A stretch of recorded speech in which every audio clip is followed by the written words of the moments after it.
En Tel Aviv sonó la sirena a las 9 de la noche. Las sirenas no sonaban hace muchísimos años. Hace muchos años no se escuchaban la cantidad de bombardeos que se escucharon hoy.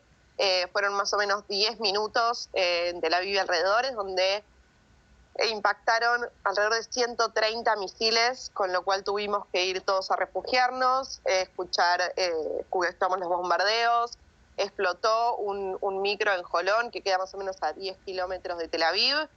Hay muertos, hay heridos, la situación es gravísima, es una escalada sin precedentes, y esto lo que se piensa es que recién empieza, ¿no? Eso también es lo que dicen las autoridades, tanto el ministro de Defensa Benny Gantz como el primer ministro Benjamin Netanyahu dicen que esto va a llevar semanas, o sea, es una gran escalada que tiene en vilo a todo Israel y que en el país que ya impactaron más de 1000 misiles. Bueno, impresionante y lo que contás, ¿no? De el cálculo, la estimación de cerca de 130 misiles lanzados hacia Tel Aviv. En breve quiero que me cuentes qué es esta cúpula de hierro de la que en alguna ocasión me has hablado. La verdad es que, Michelle trabaja como periodista allí en Tel Aviv. Pero primero quiero pedirte la postal de la calle. No sé si podemos ver la imagen, porque parece una calle, por supuesto, totalmente desolada. No solo por la hora de la noche, sino también, entiendo, por la situación, ¿no? Sí, exactamente. Se pide a la gente que no salga en las calles. Los refugios en todas las ciudades aledañas, digamos, tanto en Tel Aviv, en Beersheba, en Ashdod, en Ashkelon, en todas las ciudades, desde el centro hasta el sur del país, están todos los refugios abiertos. Se pide a la gente, en la medida de lo posible, no hay escuelas desde ya, y cada uno, digamos, en Israel la gente sabe lo que tiene que hacer cuando suena una sirena. Entonces, en ese sentido, las autoridades solo, emiten la alerta, la sirena, y la gente ya sabe dónde refugiarse. Pero bueno, ese es el motivo de que la calle, como ven, esté desierta. Absolutamente. Y además, y me gustaría reforzar esto, veníamos mostrando imágenes de Israel que, como el proceso de vacunación fue tan exitoso, la gente estaba saliendo mucho por las noches, ¿no? Se veían imágenes de lugares muy, muy concurridos, ¿no? Exactamente, sí, hay un 0.1% de positividad. El corona ya no es un tema en Israel, con lo cual la gente estaba saliendo a bares, a boliches, a divertirse. Y bueno, ahora el panorama cambió completamente y es gravísimo. Realmente es muy grave y sobre todo no se ve una salida en un país también con un contexto político muy complejo. En Israel no hay gobierno. Benjamin Netanyahu tenía el poder para formar coalición, no lo pudo hacer. El mandato del presidente Reuven Rivlin se vence el 2 de junio, con lo cual esta situación también fue aprovechada en algún punto por Gaza, por Hamas, por los grupos terroristas, por este vacío de poder para poder tener un mayor impacto en el país. Bueno, a ver, quiero preguntarte por la imagen. Nosotros ahora estamos viendo esta imagen que, por supuesto, ha recorrido los medios del mundo, esta y otras, que tienen que ver con el funcionamiento de la llamada cúpula de hierro, ¿no? Que es este mecanismo a través del cual se interceptan los misiles en el aire, ¿no? Exactamente. Gracias a la cúpula de hierro, hoy en Israel hay 3 muertos y no 300.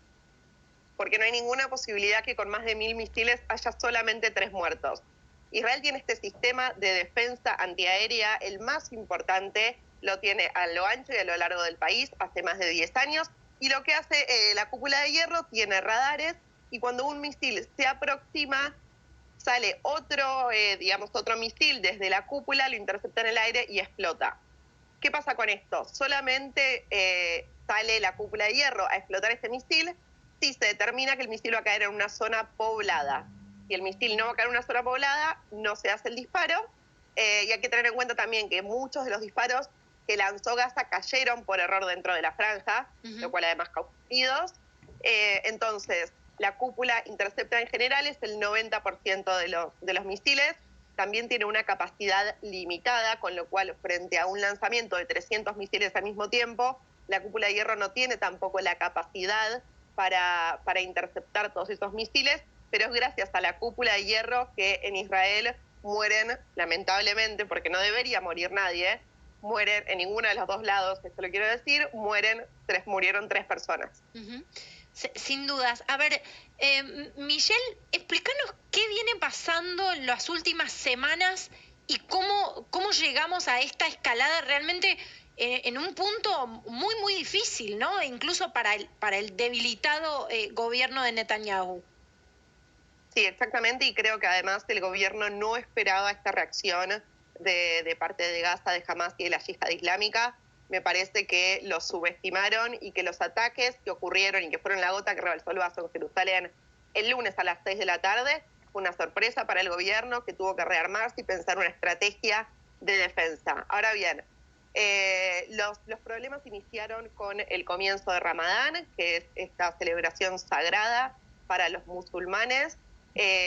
La policía estuvo cerca de lo que tiene que ver con la mezquita de Al-Aqsa, también la mezquita más sagrada que está en la ciudad vieja de Jerusalén, al lado del muro, para controlar que no hubiera disturbios, que se cumplieran todavía en Israel, a pesar de que la situación del corona es muy buena, todavía hay restricciones para que haya mucha gente junta, o hay que hacerlo con barbijo.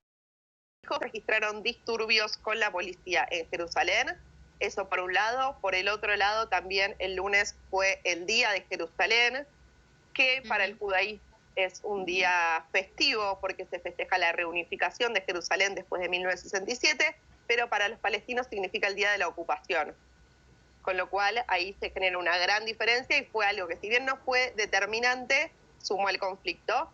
Y el tercer punto es un edificio en uno de los barrios árabes, o mixtos, mejor dicho, de Jerusalén, donde rige una orden de desocupación de familias palestinas que viven ahí, de palestinos que viven ahí.